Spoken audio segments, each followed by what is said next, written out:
Assalamualaikum warahmatullahi wabarakatuh. Selamat sore pemirsa. Senang sekali sore hari ini kita berjumpa lagi dalam acara tayangan frekuensi Mukron Red TV, yaitu acara koja-koja. Dan selama 1 jam ke depan bersama saya Bung Petir dan juga narasumber akan menemani Anda dalam acara bincang-bincang. Baik, seperti biasa pemirsa, kami juga akan mengajak Anda untuk berpartisipasi aktif melalui line telepon 0853 4150 3736. Dan kali ini tema kita adalah refleksi 10 tahun pembangunan Kota Bau-Bau. Dan terkait dengan tema tersebut, di studio kami sudah hadir narasumber, yaitu Wali Kota Bau-Bau, Dr. Andus Haji Amjad Amirul Kamil. Selamat sore Pak Wali. Selamat sore. Kabarnya sore hari ini Pak? Alhamdulillah. Ya.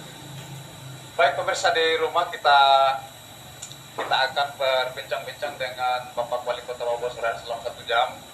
Tentunya topik kita adalah refleksi 10 tahun pembangunan Kota Bau-Bau. Bicara refleksi ataupun evaluasi saya kira sangat kompleks.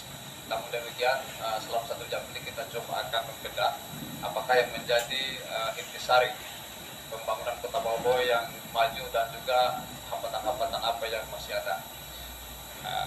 Tema ini juga merupakan hal yang dikemas karena mungkin Bapak Wali Kota sebentar lagi akan meninggalkan Bau-Bau. Kota Bau-Bau banyak yang memberi apresiasi tentang kemajuan pembangunan Kota Bau-Bau di bawah kepemimpinan Bapak. Dan seperti apa capaiannya kita ketika dikaitkan dengan bisnis Kota Bau-Bau. Komentar Pak Wali. Ya, terima kasih.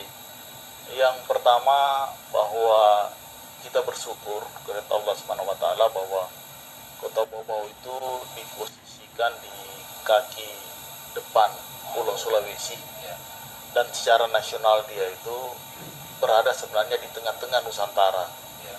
Dan sebagai wujud nyatanya, Bau-Bau itu adalah titik singgah yang menghubungkan timur dan barat, kawasan timur dan barat.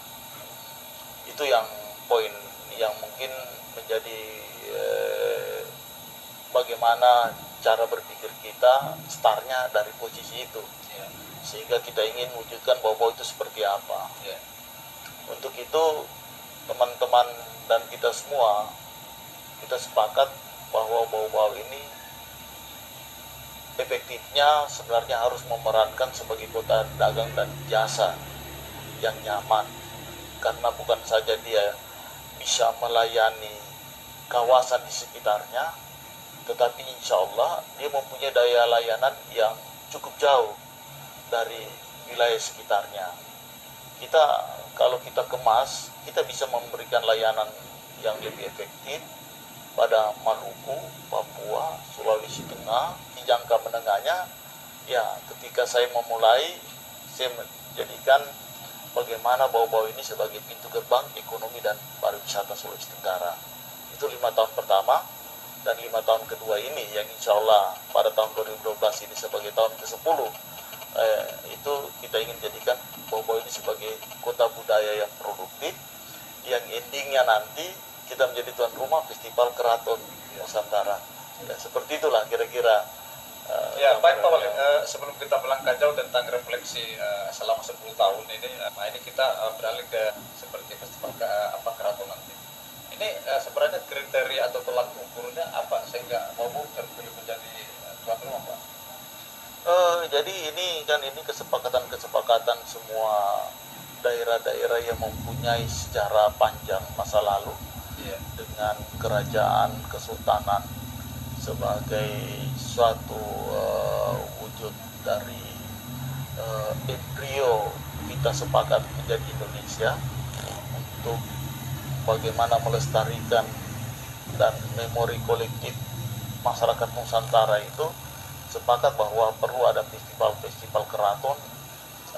Tentu tidak lepas dari peran dan sejarah yang dimainkan oleh kerajaan atau Kesultanan Buton masa lalu, dan bagaimana gebrakannya, bagaimana kondisinya, dan tentu tidak terlepas juga bagaimana kita menjual bau-bau itu sendiri, kemudian bagaimana kita mengemas dengan segala keterbatasan, tapi ada keberanian, karena kita yakin bahwa kita juga mempunyai nilai lebih.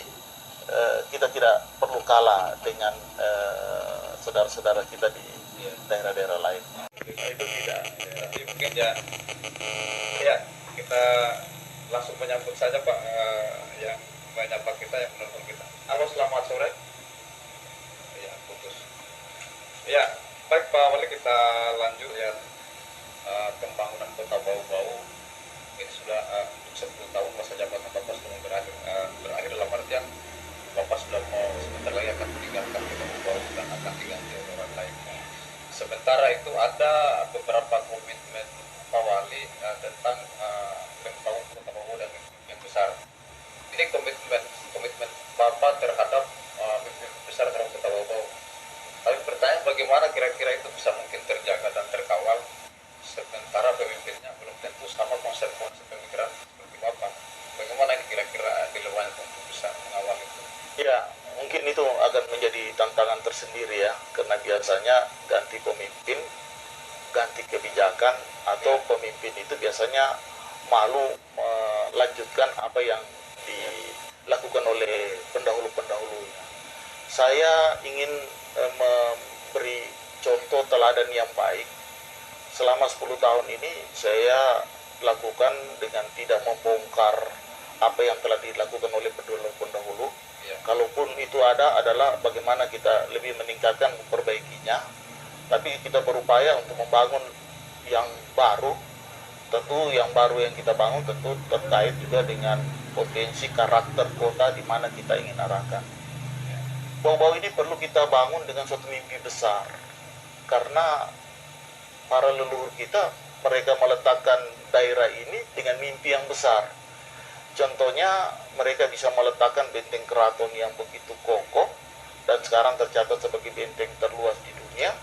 Dan kalau di catatan sejarah benteng di Nusantara, mungkin satu-satunya benteng yang dibuat oleh pribumi yang punya kekokohan seperti itu. Kawasan. Jadi terkait dengan bagaimana mimpi besar kota Bau-Bau tadi, ya tidak terlepas dari siapa pemimpinnya lagi ya ke depan, karena itu sangat berpengaruh kita. Baik Pak Wali, kita tahan dulu, kita akan break sejenak, nanti kita lanjutkan lagi bincang-bincang kita. Pemirsa di manapun Anda berada, jangan kemana-mana, kita akan lanjutkan lagi dialog kita setelah pesan-pesan berikut.